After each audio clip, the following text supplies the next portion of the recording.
buenas tardes.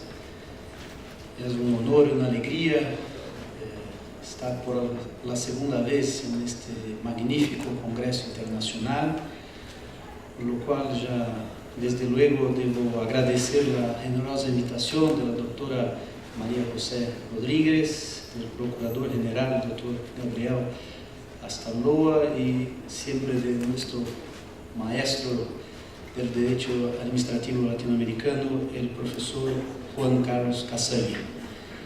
Es una alegría también hablar frente a tantos amigos, tantos profesores que yo nutro una gran admiración, como son todos acá, que me honran con la presencia, los sobrevivientes que están asistiendo a mi exposición. Les agradezco muchísimo y sobre todo por mi malo castellano.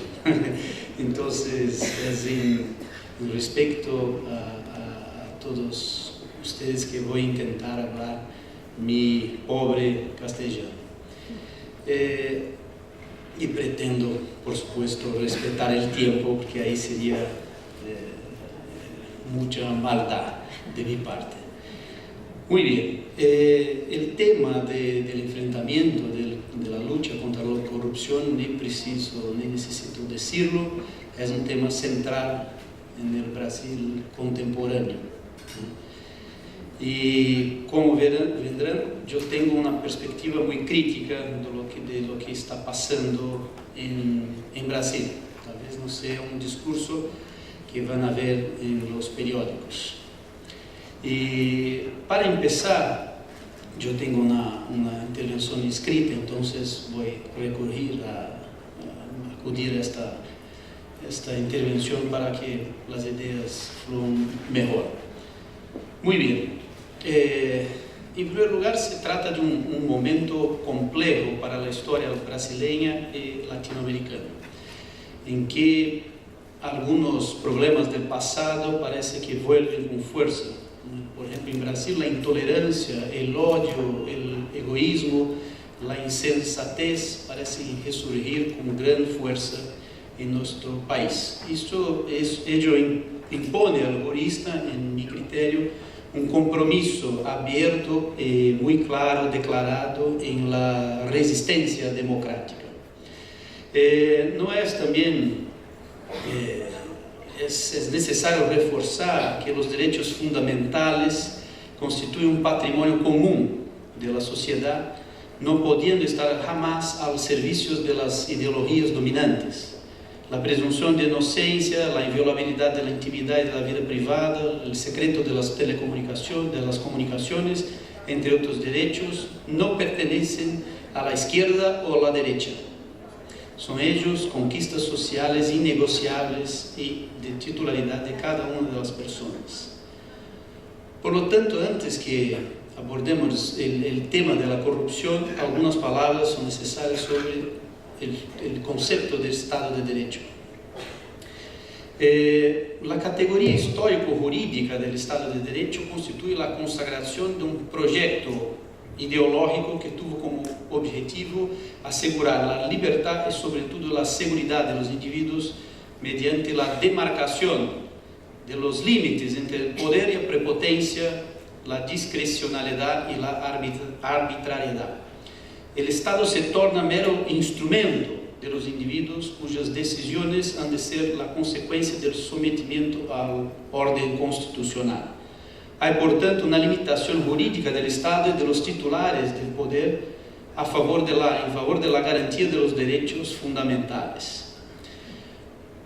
Los derechos fundamentales son límites al poder. Nacieron con la clara finalidad de impedir que mayorías conjunturales puedan, con base en una legitimidad de origen, violar los derechos humanos. Por eso se afirma que los derechos fundamentales son un límite a la propia discrecionalidad y a la propia democracia y a los poderes de todo tipo y naturaleza, sean ellos económicos, políticos, sociales o mediáticos, entre otros. Dentro de esta perspectiva, pesa sobre todos y cada uno de los órganos estatales el deber de observar los fines y, sobre todo, los medios previstos en el orden jurídico para concretarlos. Desde esta visión constitucional, los fines jamás podrían o pueden justificar los medios, y esto es fundamental en materia de lucha contra la corrupción. Es de todo obvio afirmar que la lucha contra o que la corrupción ocupa el centro de las reflexiones políticas desde la antigüedad. A pesar del especial interés que el tema siempre ha despertado, sigue siendo a veces mal comprendido, a mi criterio. Es utilizado de manera estratégica por medio de falsas lecturas de la realidad con vistas a la consecución de determinados fines contrarios a aquello que se defiende, aquello que se pregona. Ilustran ese uso estratégico las afirmaciones lamentablemente frecuentes de que la corrupción sería mayor en estados intervencionistas que en estados reguladores, que ella sería un fenómeno propio de los estados subdesarrollados, o incluso que la iniciativa privada sería un reino virtuoso, infenso a las prácticas corruptas. Todos estos ejemplos sirven frecuentemente al propósito de legitimar, bajo una apariencia de neutralidad, el proyecto o un proyecto de desmonte del Estado social de derecho, en pro de la cruel dominación de una élite que esta sí es profundamente corrupta. El uso estratégico de la corrupción también se puede observar en el tratamiento del llamado combate a la corrupción, la lucha contra la corrupción. Por más que pueda parecer absurdo, incluso contradictorio, esta expresión está revelando a veces una amenaza a los derechos fundamentales, convirtiéndose en un verdadero caballo de Troya del Estado de Derecho moderno. Es de todo obvio, además, que la corrupción destruye la confianza que torna posible el sistema representativo y solapa las bases del Estado democrático de derecho, en la medida que quita los medios financieros indispensables a la realización de los derechos fundamentales. Sin embargo, la gravedad del acto de corrupción, a la similitud de otros comportamientos odiosos que merecen el más vehemente repudio de la sociedad, no puede jamás justificar el desprecio al derecho, la ruptura de sus reglas básicas y de los derechos fundamentales. El Estado y sus agentes públicos son responsables por la persecución de los actos de corrupción sin transgredir las normas jurídicas. No hay alternativa válida a la legalidad democrática. Trata-se de una disyuntiva imposible. En otras palabras, solo puede haber enfrentamiento de la corrupción dentro de los límites del Estado de Derecho. En el actual momento brasileño, y ahí ingreso en el tema o en la coyuntura brasileña, bajo los aplausos interesados de algunos medios de comunicación y el éxtasis moralista de parte de nuestra clase media, se asiste a título de combatir la corrupción a un combate a la Constitución Federal y a los derechos fundamentales. Es interesante notar que en toda la historia republicana de Brasil, la corrupción es siempre usada como arma contra el enemigo de clase y de sus aliados. Esto siempre ocurre en Brasil, siempre ocurrió en la historia de Brasil, cuando políticas que involucran a la inclusión de sectores marginados de la sociedad, lo que implica menor participación en el presupuesto de los con plata y el aumento del salario relativo de los trabajadores, a conducción por el estado de políticas de desarrollo siempre llevaron a golpes de Estado bajo el argumento del combate a la corrupción. Y ahora asistimos a más un episodio como ese. Como dice un sociólogo, a mi criterio el más importante sociólogo brasileño de la actualidad, como el combate a la desigualdad es un valor universal que no se puede atacar en público sin causar una fuerte reacción, hay que combatir esta bandera inatacable con otra bandera inatacable, que es la bandera del combate a corrupción. Nadie es a favor de la corrupción, por eso es muy sencillo pegar un tema de eso para alcanzar finalidades que no se puede decir en público. Y en la actualidad en Brasil hay dos movimientos simultáneos, ambos presididos desde el Estado. De un lado, una evidente selectividad persecutoria y otro, una amenaza muy clara contra los derechos fundamentales. La selectividad en el enfrentamiento de la corrupción es la forma suprema de corrupción. No solo subvierte y enmascara el proceso político, separa engañosamente los buenos de los malos, sino que también contribuye a la sensación de desencanto de los individuos con el régimen democrático. En materia de vulneración de los derechos fundamentales, comparece en Brasil actualmente, de un lado, el Poder Judicial como la principal fuente de excepción en Brasil hoy, lamentablemente, es el Poder Judicial. Y por otro, un explícito movimiento de ataque a las cláusulas pétreas, al núcleo inmodificable de la Constitución por parte de la Fiscalía, ¿no? Que dicen, de nuestro Ministerio Público, lo que es una locura, yo lo sé, pero es así. La revisión o la parcialidad del Poder Judicial es la prueba irrefutable del colapso del Estado de Derecho en Brasil y la instalación entre nosotros de un insolente estado de excepción.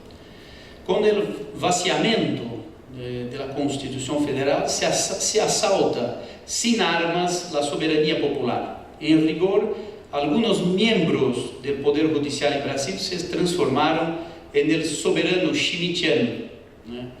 Que dice que el soberano es aquel que decide sobre la excepción.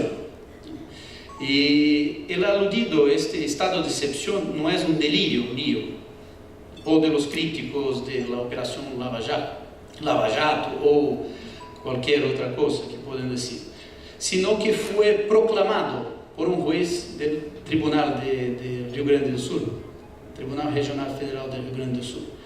Cuando juzgaban un reclamo contra el juez Moro, contra su conducta, cuando reveló, interceptó un diálogo entre la presidenta Dilma y Lula y lo difundió en la prensa,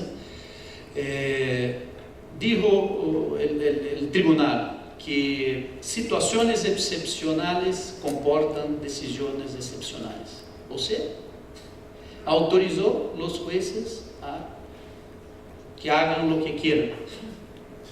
Esto está, tengo acá la decisión, y lo más impresionante es que en la decisión del tribunal ellos citan Agamben. Yo río porque solo riendo, que es el principal teórico de la excepción. Entonces, una completa, esa es una vergüenza universal para Brasil.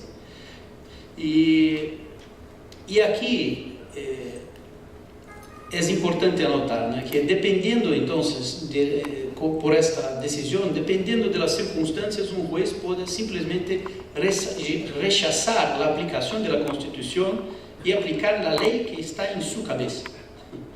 La vigencia de las garantías como del juez natural, presunción de inocencia, amplia defensa, privacidad de las comunicaciones, pasan a estar a disposición de los gustos de algunos integrantes que ejercen la función jurisdiccional. Muy bien, como si no fuera suficiente, la Fiscalía Federal en Brasil instaló una insólita cruzada contra las cláusulas pétreas de la Constitución. Bajo un nombre de 10 medidas contra la corrupción, la Fiscalía que en Brasil tiene la misión constitucional de defensa del orden jurídico, del régimen democrático y de los intereses sociales e individuales indisponibles, promueve en la actualidad una intensa campaña política y mediática contra el núcleo modificable de la Constitución. Solo para dar algunos ejemplos, ellos proponen la limitación del uso del habeas corpus, la relativización del principio de la prohibición de la prueba ilícita, el debilitamiento del principio de la presunción de inocencia y la creación de tipos penales que en la práctica invierten la carga probatoria. O sea, un desastre. Muy bien. Al cabo de estas reflexiones, y como prometí, voy a respetar el tiempo, se concluye que, a diferencia de aquello que debería ser el enfrentamiento real de la corrupción, por lo menos en Brasil, estamos caminando hacia un estado de excepción, y no tengo duda en afirmarlo. En vez de lograr una lucha estructural contra la corrupción, con la eliminación de las raíces legales, como dijo el profesor Héctor Mayral en su obra magnífica, publicada aquí en Argentina, en vez de la eliminación de estas raíces legales del fenómeno y la profundización de los instrumentos de transparencia administrativa en todos los poderes, incluso el poder judicial, que es el más opaco de todos los poderes en Brasil, se prefiere una afectación, una restricción de los derechos fundamentales, cuyo resultado será, como siempre, la exponencial ampliación de las arbitrariedades cometidas contra las minorías y los vulnerables. Nuestra Latinoamérica ya ha pagado con sangre la ruptura del Estado de Derecho, pues fue exactamente por medio de la garantía del debido proceso legal que gran parte de la misma ha demostrado al mundo la posibilidad de realizar la justicia y la verdad. Exceptuar las reglas generales del debido proceso legal, una persecución criminal por considerar un caso grave, especial, complejo o cualquier otro calificativo es manifestamente inconstitucional y violatorio de los tratados de derechos humanos. Al no respetarse el debido proceso legal, fracasamos todos como sociedad. No es, reiteramos, un tema que solo interesa a la persona cuya esfera jurídica es seriamente afectada. Se trata de la pérdida de nuestra propia humanidad. Muchísimas gracias. Gracias a usted, doctor Rafael Ramírez Araujo Balín, por su exposición.